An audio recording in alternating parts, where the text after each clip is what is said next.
Welcome everybody to Ringside Wrestling Entertainment. This is Joel Perez here for Behind the Mic, episode number 23, your weekly episodic news show where we cover all the news in the WWE for the week. All the biggest news in the WWE for the week is being covered in this video. I guess you can call it a podcast, bro. I'd love to call this show a podcast. Behind the Mic, it's episode number 23 right here on the Ringside Wrestling YouTube channel. This is Joel Perez, and this is, of course, your weekly episodic news show. Every single Saturday you can expect Behind the Mic, and you can expect so much more on the Ringside Wrestling YouTube channel. Monday Night Raw and Smackdown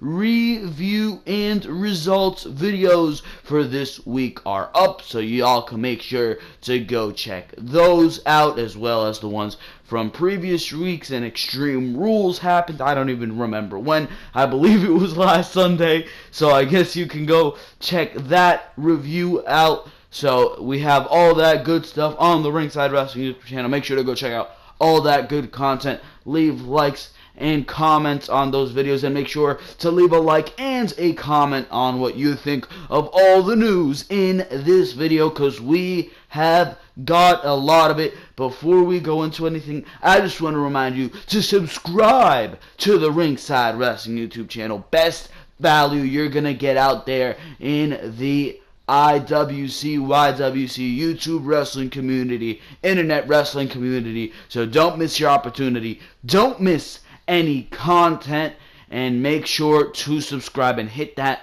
notification bell while you're at it. You'll get those notifications straight to your phone. That's when YouTube wants to work, of course, because it's always 50-50 with YouTube and the subscription garbage. You're not getting the videos. There's a chance you'll get the videos, bro. So make sure to have a higher chance. Make sure to click that notification bell right there on the by the subscription bell. So make sure to go do all that good stuff. For now, ladies and gentlemen, we've got a lot of news here today. We've got news on John Cena and his return. Will he be returning into a feud with WWE Champion Jinder Mahal? And will he be winning his 17th World Championship? We're going to talk about it, bro. John Cena and a report on him burying young talent. He actually talks about that in an interview about burying young talent, and he has a response to that very testament. So we are going to discuss that here on Behind the Mic. We've got news on Kurt Angle and him possibly facing Triple H in his in-ring return, possibly at WrestleMania 34. We have news on Lana and her recent return and how she is expected to get the push that, Jesus Christ, and we haven't had to say this name in a while, and I'm happy about that, Eva Marie. Lana was supposed to get, or is supposed to get, the push that Eva Marie was supposed to get. We're gonna talk about it. We've got news on Hideo Itami expected to leave NXT. That's interesting news right there. To leave NXT after his contract expires later this year. And we have news on Austin Aries taking some time off, possibly going to Smackdown. All that and so much more here on Behind the Mic, episode number 23. So make sure to stay tuned for all that news. For now, ladies and gentlemen, let's go right into the news stories. John Cena to be the next world champion after Jinder Mahal. The next WWE World Champion after Jinder Mahal for SmackDown Live may already be revealed online. For weeks, there had been jokes made of the idea of Jinder even winning the WWE World Championship from Randy Orton. However, some fans were in complete shock when the modern-day Maharaja actually pinned Orton to claim the title belt from him.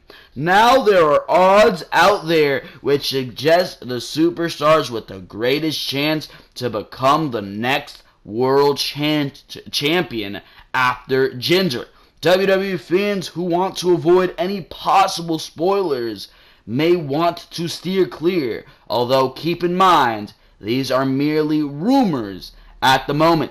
As of this report, Jinder Mahal has held SmackDown's top championship for a total reign of about 2 weeks. He'll be defending it against Randy Orton in an anticipated rematch at the 2017 Money in the Bank pay-per-view. There's also the ladder match that same night, and the notion the latest Money in the Bank briefcase winner would cash in on the champion during the evening. It happened last year with the lunatic fringe Dean Ambrose, as he cashed in right after Seth Rollins had defeated Roman Reigns for the title in the 2016 Money in the Bank pay-per-view event.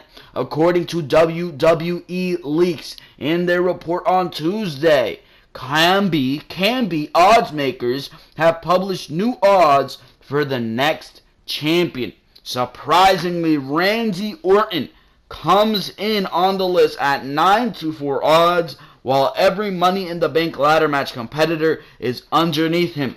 In a bit of humor, there are 2 former stars listed at the way bottom of this list. CM Punk has 50-1 odds, and Dwayne "The Rock" Johnson has 100-1 odds to be the next champion. Let me tell you, whoever bet that CM Punk or The Rock is going to be your next world champion, you're losing your money, bro. But in terms of Money in the Bank match competitors, AJ Styles, Baron Corbin, and Kevin Owens each have 3-1 odds to win the championship next. Shinsuke Nakamura has 8-1 odds, as does Rusev.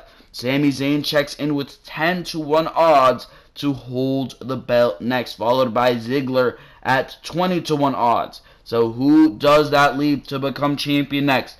Mojo Rawley, Ty Dillinger, or Aiden English? If Mojo Rawley became champion, you could pass me the bleach, bro. But none other than Mr. Hustle, Loyalty, Respect himself leads all possible candidates on the current odds list. As the report mentions, John Cena currently has 4-5 odds, which moved up from 6-4 odds he had a few days ago.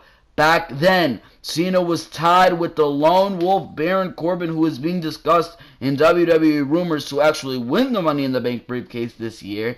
The question here is, will this actually happen though? John Cena has yet to make his anticipated return to the wrestling ring. He's been on a hiatus ever since proposing to his longtime girlfriend Nikki Bella after they won a mixed tag team match at WrestleMania. During Tuesday's episode of SmackDown Live, a graphic was shown advertising Cena's return for July 4th in Phoenix, Arizona. When Cena returns, he'll also have to get a championship opportunity somehow. That could come by Shane just giving him it, by Cena winning a match on SmackDown, or by Cena winning the briefcase. Cena is currently not entered into that match at the pay-per-view. There's also the fact that Cena is chasing a record held by the legendary Nature Boy, Ric Flair, for the total number of championship reigns in their careers. The two stars are currently tied with 16 championship reigns, according to the WWE's books. Would he defeat Jinder Mahal to break that record, or a higher profile star? If so, one has to wonder where Cena's victory might happen, because it could, or it would be, a record-breaking accomplishment. It seems far-fetched right now, but so did the idea of Jinder Mahal ever becoming champion after his previous history on the WWE roster. A match where Cena defeats him for the strap could work in terms of the USA versus India theme that WWE may be going for. Mahal may also be more than happy to be part of helping Cena achieve history, as his name would go in the record books for being the man Cena defeated to break Flair's record. Keep in mind that these WWE rumors are based on betting odds. So these will fluctuate as new storylines pop up on SmackDown Live or at the pay-per-view events. It's entirely possible that the WWE is planning for a face to finally dethrone Jinder as champion at SummerSlam, or his reign could come to a quick halt with the Viper defeating him this month. What do I have to say about this, bro? I think it is totally plausible that John Cena comes back and we get that prototypical USA versus this foreign country, and John Cena is this patriotic, goddamn Jesus Christ. I mean, for God's sake, John Cena's coming back on July 4th. Doesn't that ring any bells to you, bro? I could completely see John Cena coming back and interrupting Jinder Mahal, or vice versa. John Cena making his comeback promo and Jinder Mahal interrupting him. I could completely see that going down. Whatever the next SmackDown pay-per-view is, I believe it's Battleground, a match there. I don't know if I would have John Cena win his 17th WWE Championship at Battleground. Maybe you could make this a multi-month feud going into SummerSlam. But Jesus Christ, you know nobody wants to see that, bro. You know for a fact that you don't want to see that. That is so prototypical. How many times have we seen that with John Cena? We saw it with Rusev.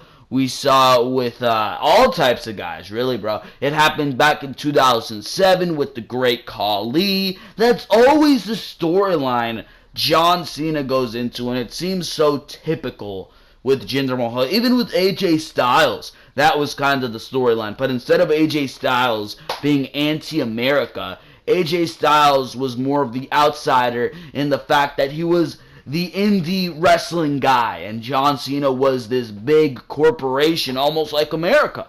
Almost like America. And he's this big face of the company type guy. And that's kind of what happened with John Cena and AJ Styles. So each storyline John Cena goes into, it's almost like the big, great American badass babyface and against this foreign heel. How many times do we have to see that? And I understand, I feel like WWE thinks that's smart, because how many times has John Cena won championships and it could symbolize something? How many times has John Cena won championships from the foreign enemy, and it would kind of be like a callback to former John Cena World Championship wins? But nobody wants to see that, bro. Nobody wants to see that. I don't think John Cena should break that record until 2018. John Cena has zero business winning that WWE Championship right now. It ties into zero plans. You ask me, John Cena versus Jinder Mahal should happen. I say John Cena versus Jinder Mahal does happen going into Battleground, but I say Jinder Mahal wins. Jinder Mahal wins, because that makes Jinder Mahal look like a legitimate champion, bro, until he goes into SummerSlam and loses it to AJ Styles. That will solidify Jinder Mahal as a good goddamn champion. Have John Cena get his title shot going into WWE Battleground and legitimize, I should say, legitimize Jinder Mahal as a good WWE champion, and not just as a transitional champion until AJ Styles would eventually win the WWE Championship at SummerSlam. That's what I say you do. And you could so easily, if you really desperately want to get that foreign enemy versus America storyline, you can easily do that with AJ Styles. I think people would be much more interested in an AJ Styles dynamic. You could have the Cena thing, but don't have Cena win the WWE Championship for the 17th time. I believe that if John Cena is going to win the WWE Championship for the 17th time, that should happen at WrestleMania. I would not save that for any other occasion, bro. Maybe a SummerSlam, but at the same time, really no. Have that happen at WrestleMania sometime, or have that happen at some... the way I would do it, bro, I would have, with the reports going around that Undertaker's not out of retirement, if Undertaker really isn't retired, what I would do, I'd have John Cena versus The Undertaker in Undertaker's last match. Cena wins, Taker retires for good, and no comebacks, and and he wins the WWE Championship. Let's say Taker has the WWE Championship at this point. If Cena wins the match, Taker retires, and Cena gets the championship. If Undertaker wins the match, retains the title, retires anyways the next night, bro. Retires anyways the next night, puts the title on the line, vacates the title, tournament for the title, John Cena wins that tournament, 17th world champion. Or even have John Cena win and retire The Undertaker, win his 17th title like that. I don't know, bro. But really, there's no goddamn reason, zero goddamn reason to have Jinder Mahal lose the WWE Championship to John Cena. Really not the right time to have John Cena holding a WWE Championship. That would really get people on John Cena's case of burying talent. And, I mean, really, what is Jinder Mahal going to do? What is Jinder Mahal going to do after losing that WWE Championship? Because, quite honestly, I have no idea. Is SmackDown still going to put that attention into him? I don't know, bro. And that's going to get a lot of heat on John Cena. And I don't think that's a program people want to see. At least, especially if that program is going to culminate with John Cena winning the WWE Championship for the 17th time. I don't think people are interested with that. I don't even see how that would work in the timeline. Because, I mean, you'd have John Cena. He would obviously be contending for that going into Battleground. And are you going to have John Cena win the WWE Championship for the 17th time, beating Ric Flair's record at goddamn WWE Battleground? Hell no. Hell no, you're not going to goddamn do that. So I don't know, bro. I have no idea where WWE is going with this, but I would not have John Cena come back and win the WWE Championship. What do you do if you ask me? Cena comes back, goes into a feud with Jinder Mahal going into Battleground, loses to Jinder Mahal, solidifies Jinder Mahal, goes into SummerSlam against Shinsuke Nakamura, like we all want to goddamn see, because that match is going to be fantastic, and Jinder Mahal goes into SummerSlam against AJ Styles, bro. He goes into SummerSlam against AJ Styles. Styles wins the championship. Nakamura beats Cena, gets put over by Cena. And you got your stuff ready for WrestleMania 34. And you slowly build to Styles versus Nakamura at WrestleMania 34. So that's what I would do right there. Whoever wins the Money in the Bank, that can also factor into who's going to be WWE Champion. But hopefully, just hopefully, it's not going to be John Cena, because you don't want another short goddamn title reign. John Cena's last title reign lasted 2 goddamn weeks, bro. 2 goddamn weeks. And the way SmackDown's looking right now, I just don't think there's space. With the Money in the Bank winner, with the fact that you got to get that title on AJ Styles before WrestleMania 34, with Jinder Mahal as WWE Champion right now, that's a lot of title reigns, bro, that you have imminent. First of all, you have to get the title off of Jinder Mahal. If that goes on to John Cena, you got to use the Money in the Bank briefcase winner. Then if the Money in the Bank briefcase winner wins, which I think he will, Baron Corbin, you got to get that title onto AJ Styles before WrestleMania 34. That's like 4 title changes. And that's if WWE doesn't do some hoo-ha bullshit, which they usually do, and flip-flops the title onto somebody else in that meantime as well. So I say, keep it on Jinder, put it on Styles, and I mean, if you want to give it to the Money in the Bank winner, I'm not sure.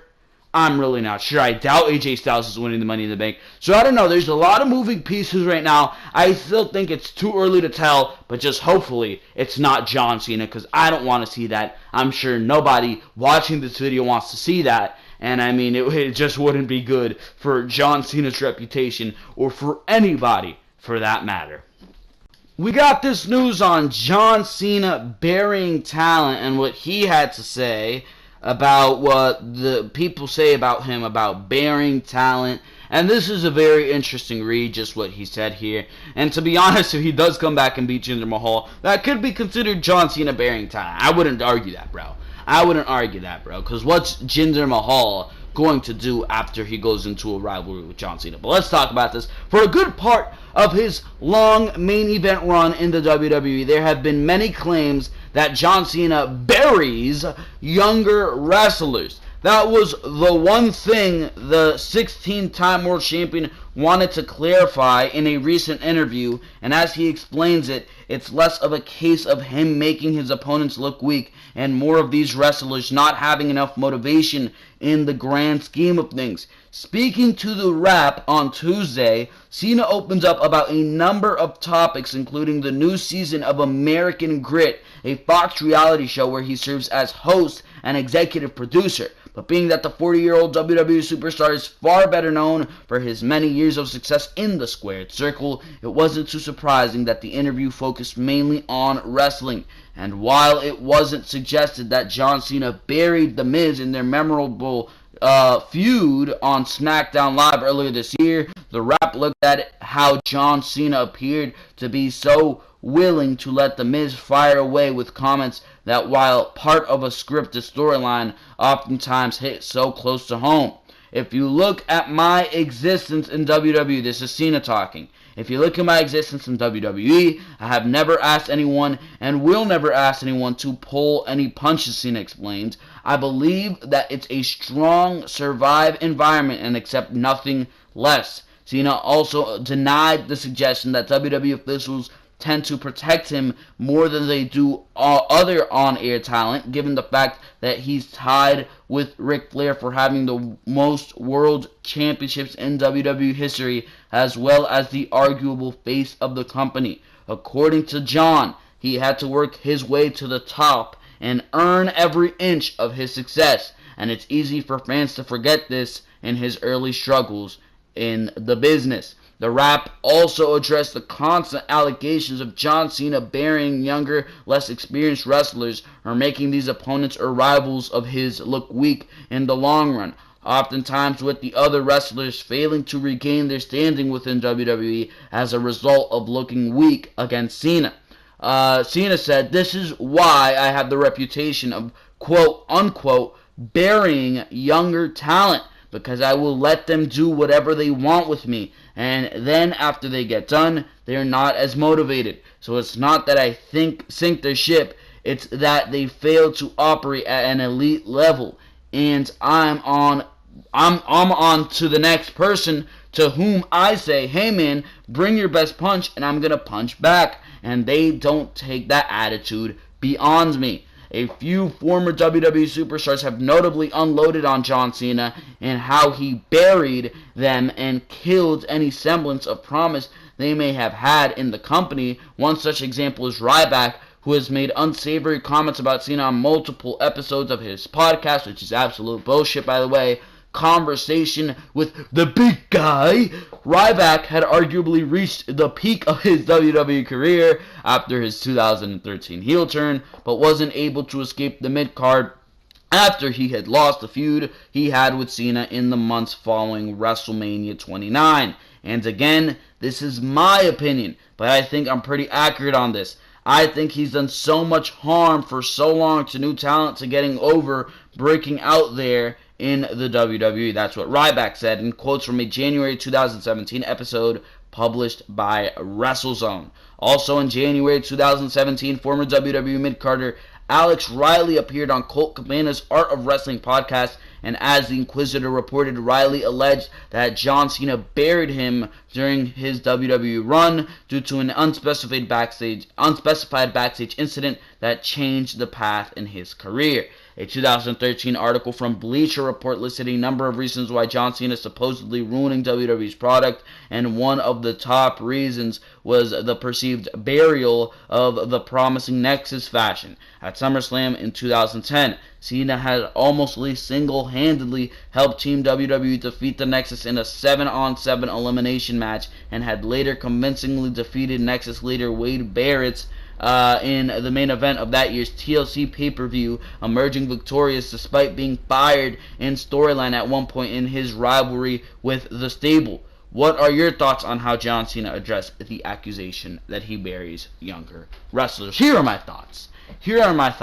John Cena, you cannot blame him for burying other WWE wrestlers. John Cena, you can say, is the victim well, you can't call John Cena a victim, but John Cena has been booked in that Hogan-esque way. And yes, John Cena, you cannot deny it, he has buried talent. He has done that. But that was in the days where WWE was trying so hard to get Cena over. Similar to Roman Reigns now, bro. Similar to Roman Reigns now. But those were in the days that John Cena was being put over everybody else in the WWE. In those days of 2007, 2008, 2009, probably until 2015 or 14, did John Cena not stop with this ultra push where he would just be this this Super Saiyan type wrestler where it's just unbelievable the things he's kicking out of, and you're just like, oh my god, what the hell? Stop ruining my suspense of belief here. That's what John Cena's matches would do to me. They would ruin my suspense of belief. That's what Roman Reigns matches do to me now. He takes 50 finishers, yet one spear ends the matchup. Yeah, let me suspend my belief on that one, bro. And yes, John Cena has done that. Probably the last person John Cena has truly buried, if you ask me, was probably Bray Wyatt in 2013. Ever since, or 14, was it 13 or 14? WrestleMania 30, yeah, 14, that's 14. The last person I think John Cena truly buried was Bray Wyatt. After that, John Cena, ever since winning that United States Championship at WrestleMania 31, John Cena has pretty much been helping each and every single superstar that he has been in the ring with. And Cena's right partially. He's partially right when he talks about them not being as motivated after they're done with him. Because when you're working with John Cena, you get that freedom to say whatever you want. And going into your next feud, you know that you're not going to get that same freedom. This is not a John Cena feud. When you're in a John Cena feud, you're in the biggest feud in the company that you can possibly be in. So you're obviously going to get that freedom to take it to the next level. But when you go into the next feud, let's say you're a Baron Corbin, you just got out of a feud with John Cena, everybody's going wild for you, you go into a feud with Sami Zayn, you were cutting some of the best promos of your goddamn career, you're not going to get that same freedom with Sami Zayn, where with John Cena, you were able to alter a promo and kind of say things that were a little bit more on the edge when you were in a program with John Cena. Now you're more limited when you're against Sami Zayn. You really want to say this thing about Sami Zayn. Oh, Sami Zayn looks like an Uber driver, bro. He looks like an absolute Uber driver. He shouldn't be wrestling in the WWE. You want to say that? No, Vince McMahon's gonna go up to you. No, you gotta say this, Corbin. Gotta say this, Corbin. And it's just that limited. You're limited more when you're in the next feud. So obviously there's gonna be that lack of motivation there, bro. Obviously, there's going to be that lack of motivation if you ask me, when before you were doing such great things here. But now that motivation is gone because you were in the feud, you were with the top, and now that you're taking a little step down here, you're not getting that same freedom. So obviously, there's going to be a lack of motivation. And yes, that will result in it looking like the superstar has been buried by John Cena, especially if they've been pinned by John Cena. But John Cena, as of late, as of 2015, he's been doing some good work. Look at the pins he took to AJ Styles last year. He's taken L's to a lot of guys. He took a clean loss to Dean Ambrose on episodes of Smackdown. I mean, this is something you wouldn't have seen from a Hulk Hogan in the 90s. That's something you're not seeing for a Roman Reigns now. And really, if John Cena is burying talent, that's really not up to him. He's not the one going to Vince McMahon and saying, I gotta go over this guy.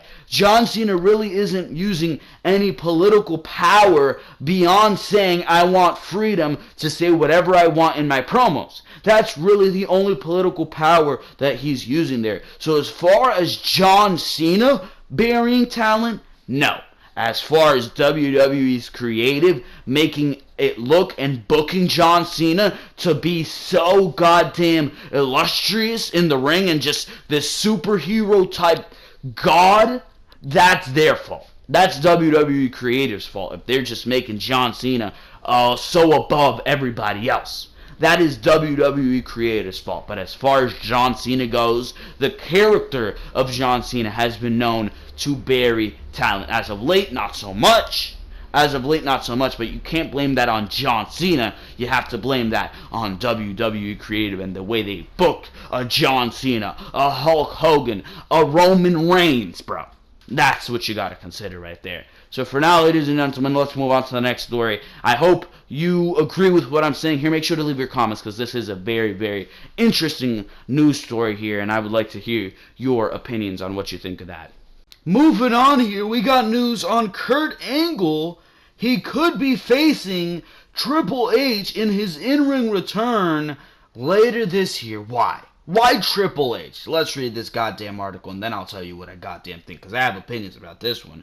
Kurt Angle finally has a storyline on Monday Night Raw and it could lead to his in-ring return later this year. Angle has been doing a great job as the general manager of the Red Brands, but the declining ratings of the show forced the hand of the WWE to use the Hall of Famer in a story. The latest rumor suggests that Triple H could be the opponent of Angle when he wrestles for the first time in the WWE since 2006, over 11 years. Goddamn. As recapped by WWE.com, Monday Night Raw color commentator Corey Graves has been receiving information from an anonymous source regarding Kurt Angle. The text received by Graves apparently can damage the reputation of Angle, and fans are wondering who sent the messages and why they are attacking the general manager. The declining ratings of Monday Night Raw have forced the WWE to use all the resources they have, like Angle, who returned to the company earlier this year. The 48-year-old was inducted into the WWE Hall of Fame, and he signed a multi-year deal to stay with the company. Fans are also excited to see Angle get back in the ring, possibly later this year. According to the Wrestling News World, the storyline involving Kurt Angle will eventually lead to the return of Monday Night Raw Commissioner Stephanie McMahon and her husband, Triple H. The report also noted that the storyline is going to set up a match between Angle and Triple H at WrestleMania 34. However, the rumored match might get advanced due to the bad ratings of Monday Night Raw.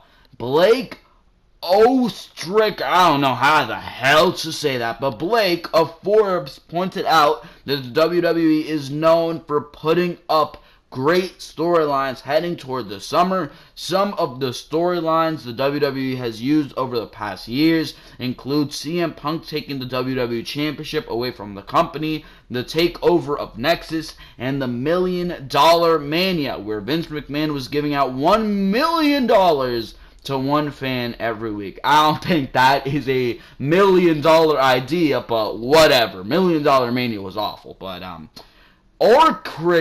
know how the I don't know. I'm not even gonna attempt. But Blake of Forbes added the WWE had relied on part-timers in boosting their ratings, like what happened with Bill Goldberg and Brock Lesnar last year. He also noted that Triple H is a big draw during his feud with Roman Reigns. That feud was awful. And it seems like Kurt Angle versus The Authority is going to be one of the main storylines for the WWE this summer, along with Lesnar versus Braun Strowman and the return of John Cena. The hope is obviously that the combination of Triple H and Angle can do the same, especially given that Angle hasn't wrestled a match for WWE since 2006 and would undoubtedly pique interest in Raw if the show ignites a feud leading to this return match. Kurt Angle, Triple H, and Stephanie McMahon have a story dating back to the Attitude Era as well as the Ruthless Aggression Era. Triple H and Angle were rivals for the WWE Championship, and Kurt even had a thing for Stephanie. It would be nostalgic. It would be a nostalgic extravaganza if Angle, Triple H, and Stephanie get involved in a major storyline as soon as Great Balls of Fire. Fuck Great Balls of Fire.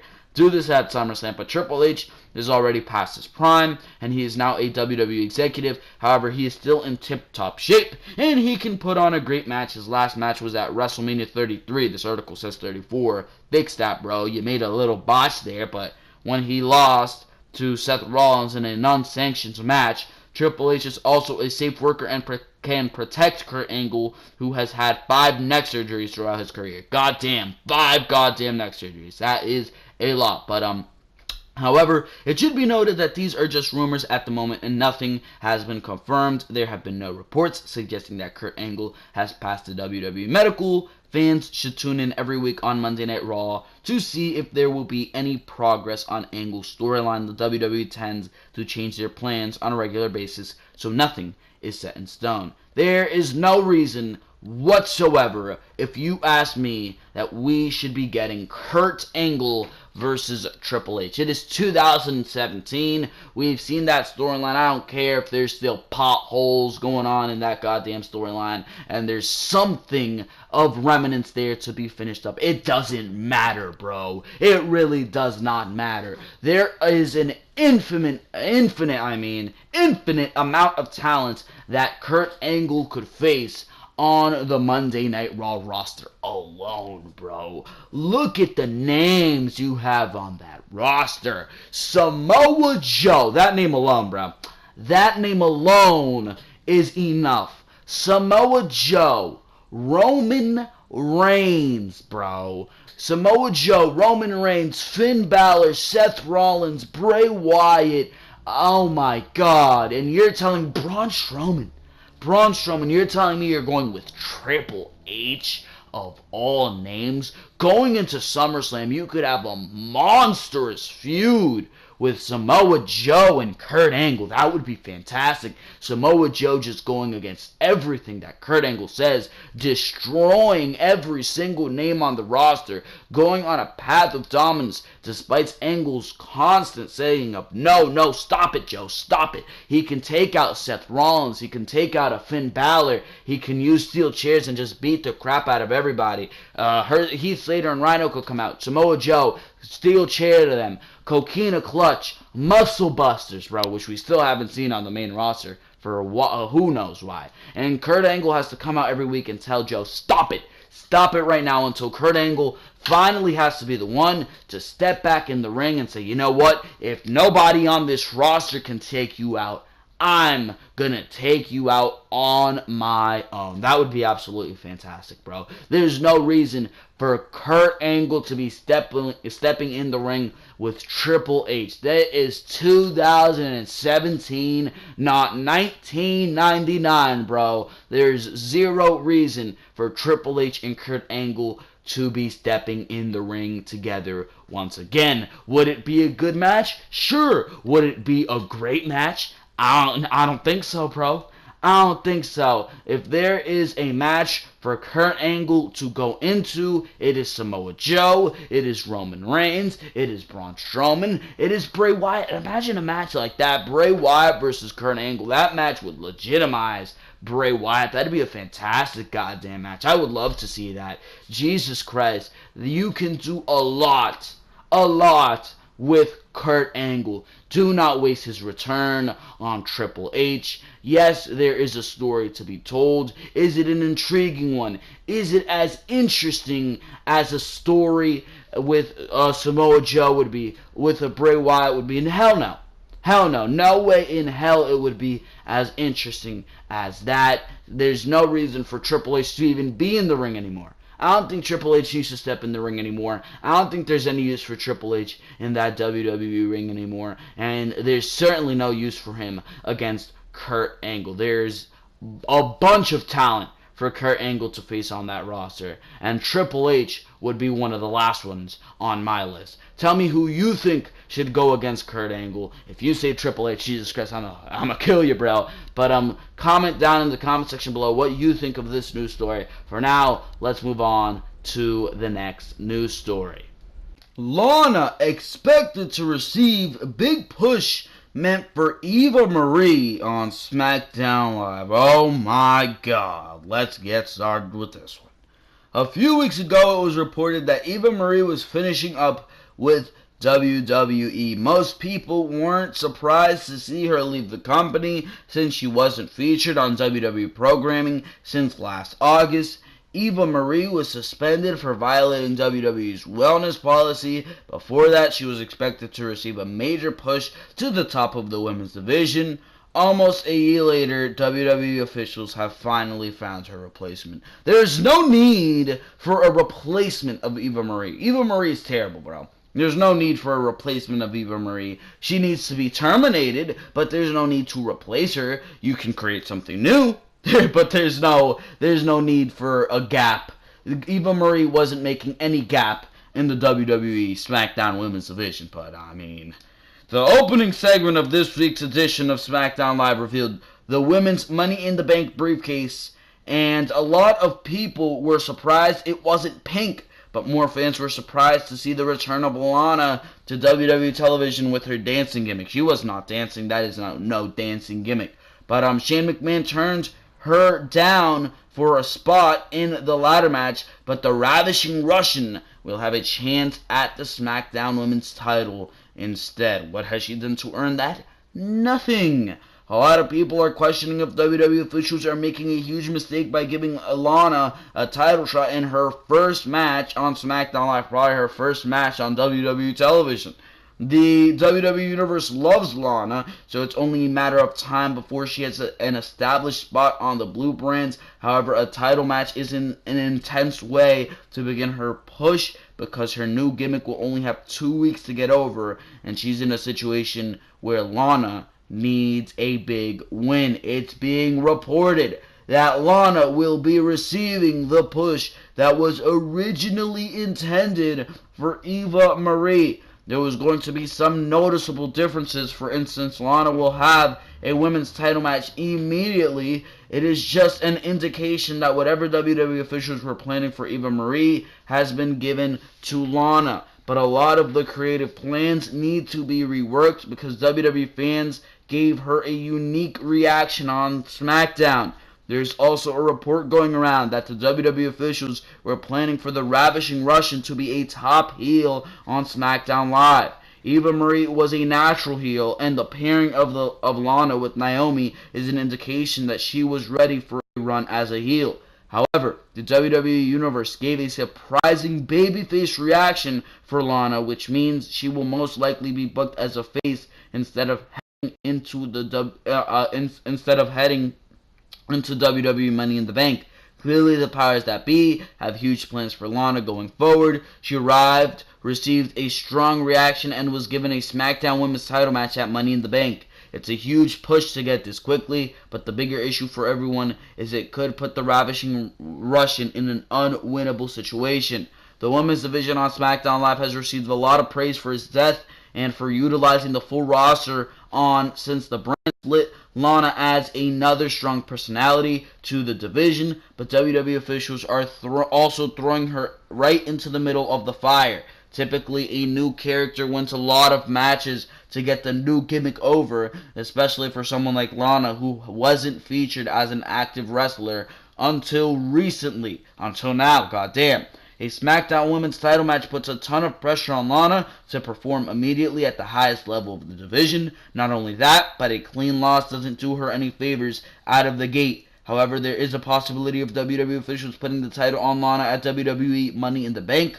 On paper, that may create the most buzz, but too much on Lana's shoulders too quickly. However, the WWE Universe has no idea what to expect from her in the ring. Heading into the pay-per-view, all eyes will be on Lana, no matter what. I said this on my SmackDown Live review. Lana did nothing to earn her SmackDown Women's Championship shot. We don't even know how good she is in the middle of that ring. I felt like her gimmick on SmackDown Live was a complete failure. And yes, I did smell Eva Marie all over that situation, bro. And if you know anything about Eva Marie, she is terrible, goddamn, is Eva Marie. So, hopefully they are not giving Lana that goddamn gimmick. I mean, some people enjoyed it. Some people thought that was an ingenious way to book Eva Marie. But there was no genius way to book Eva Marie. I'm going to hold my restraints until we see Lana in the middle of the goddamn ring on Sunday, or next Sunday, whatever it is, at Money in the Bank. I'm totally going to hold my restraints, because until then, I have no idea whether to criticize her or not, whether to believe if this gimmick is going to be a success or not, because it all comes down to it. If you can put down a good match, then the gimmick comes later. Then the gimmick enhances what you're given. What are you giving me, bro? Are you giving me quality goddamn matches? Because then, if you're not giving me quality to goddamn matches, sure, you can put on a fucking 50-star goddamn promo. I don't give a fuck how good your build is, which is probably not going to even be that good. You can give me a 50-star build, but if what you're giving me in that ring is utter trash, then I cannot give a fuck. Hopefully Lana is not a caliber of Eva Marie in the ring, because that would just be a complete disaster. But I mean, what they were doing with Eva Marie was decent. Well, when she was on Smackdown for a couple weeks after the brand split, it was decent what they were doing with Eva Marie. I'll give them that. It was creating a lot of heat behind her. I would, even me, I'd be like, yo, fuck Eva Marie. Fuck Eva Marie. So hopefully they can do that with Lana. I don't think Lana's going to be booed, bro. I really don't think Lana's going to be booed. And I feel like she would be an absolute disaster as a babyface. So I really don't know what you're going to do with Lana. But hopefully they do something good. It's too soon for her to be getting a SmackDown Women's Championship. I can guarantee you that, bro. So I don't think she's going to win it. I think they're going to give it to Charlotte. But whatever you do with Lana, hopefully she's good in the ring. And hopefully they do something correct and they book her correctly going into Money in the Bank. Wins or losses don't matter, especially for a character like Lana. She can lose a SmackDown Women's Championship match, because there's no way in hell I'm going to be angrier if she wins the SmackDown Women's Championship on her first goddamn opportunity than if she loses the match. So that's the least of my concerns. For now, let's move on. Hopefully they do some good things with Lana. Hideo Itami leaving the WWE after his contract is up later this year. Back in 2014, WWE gained a huge boost of talent when Kevin Owens, Finn Balor, and Kenta, Hideo Itami, signed with the company to appear on NXT programming. Balor and Owens went on to become household names and NXT champions during their time in the brand. Kenta became Hideo Itami and was also ascending into a huge babyface for NXT as well. Unfortunately, injuries completely derailed his WWE career to the present day. In May 2015, Itami suffered a massive shoulder injury that kept him out of action until June of 2016. However, a neck injury derailed his career again, which put him back on the shelf until this past April. After losing 2 years of his wrestling career, Hideo is finally healthy and is currently competing in NXT again. His feud with Bobby Roode was brief but good. Unfortunately, he may be leaving WWE again for a very different reason. It's being rumored that Hideo Itami could be leaving NXT and WWE once his deal expires over the next few months. The expectation is he would prefer to wrestle for a promotion in Japan again, especially since Itami hasn't had the best run with WWE. His shoulder injury derailed his career in NXT, but the neck injury was a devastating blow to his momentum and his future in NXT as a potential main roster talent. At one time, Hideo Itami seemed bound for great things in WWE. The original creator of the GTS was really over with the NXT universe, and he would have been another big piece of NXT growth over the past few years. Instead, Itami missed the most important period of NXT history, and he just became a factor for the brand heading in to the feud with Bobby Roode. However, he lost his title shot against Bobby Roode in Chicago. His run in the NXT title hunt was brief, but it shows the impact Hideo Itami will have with NXT for quite a while. The brand is in a new era, and the truth is the window for the Japanese sensation may have closed with WWE.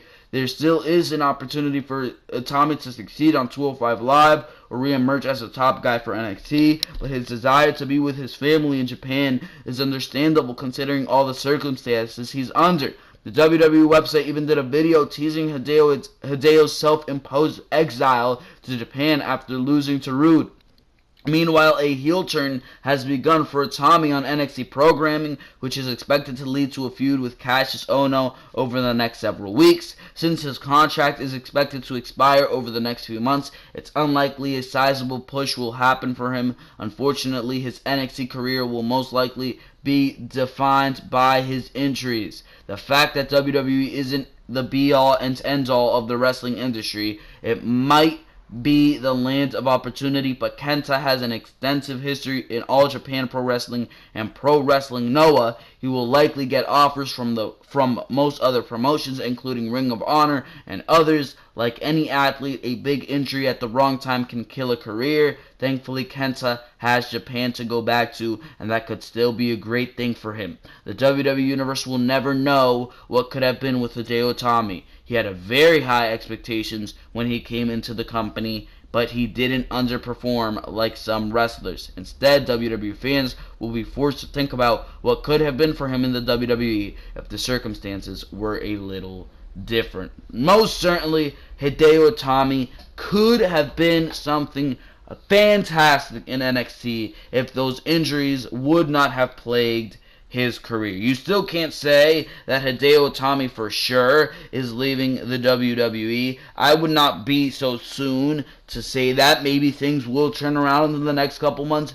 You don't know, bro. You don't know, but the desire to be with your family, I totally understand what Hideo Itami's feeling. He probably is very alone right now and living in Florida in America. He probably is not having the best time of his career, having to deal with all these injuries and everything. And I could understand the frustration that could undergo Itami, having missed such a boom period in NXT with the Finn Balor's, Tyler Breezes, Kevin Owens, Baron Corbin's, American Alphas, Enzo and Cass, Vaudevillains, The Ascension, just all these goddamn names, bro. Bayley, Sasha, Charlotte, Alexa, Nia, Asuka, all these names, bro, and this just huge boom period with it, where everything concerning NXT was just, everybody was, oh my god, this is fantastic. Hideo Itami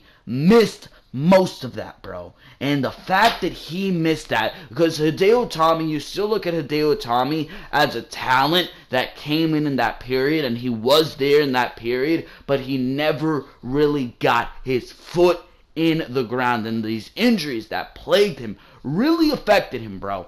Really affected him. And if he does leave the WWE, this is going to be one of those stories that you can look as one of the biggest opportunities missed in the WWE. You can really look at it that way. If I was Triple H, if I was somebody in NXT who deals with these guys, I would do everything to get Hideo Itami to stay, because this could be a star. This is a fantastic wrestling star that you have in your hands. This could be a guy who can shape the future of the WWE, of NXT for the foreseeable future, and I would not let Hideo Itami go, at least not so easily. Hideo Itami can be a vital part of what you have going on in WWE in the future, and I feel that there is still a way you can get that popularity and that boom and that excitement around Hideo Itami once again. I say you turn him heel, promote him with a bunch of video packages, bro.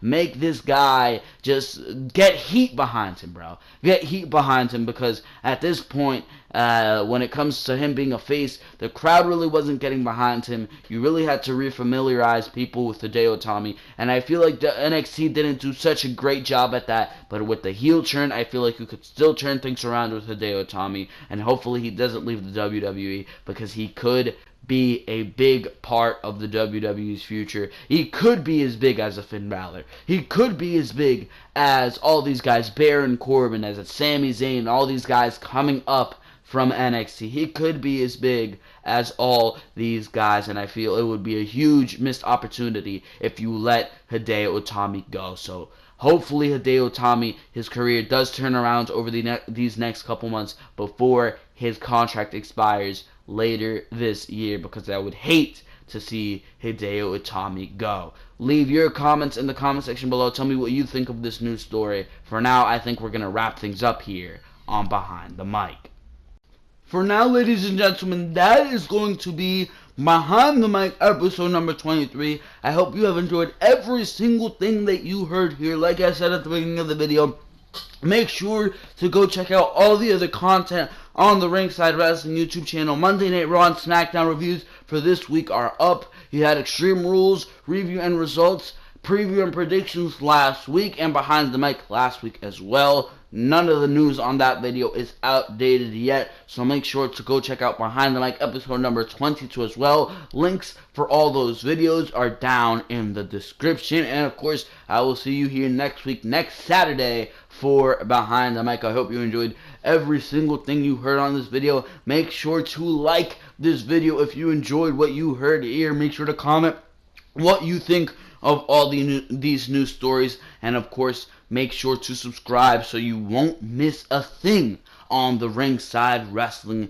YouTube channel, and click that notification bell so you can get a higher chance, because YouTube is goddamn random these days, a higher chance of getting those videos in your notifications in your subscription box. So make sure to do all that good stuff. For now, ladies and gentlemen, this has been Joel Perez of Ringside Wrestling Entertainment. I hope you enjoyed every single thing you heard here. And for now, I am out of here. Thank you very, very much for watching this video.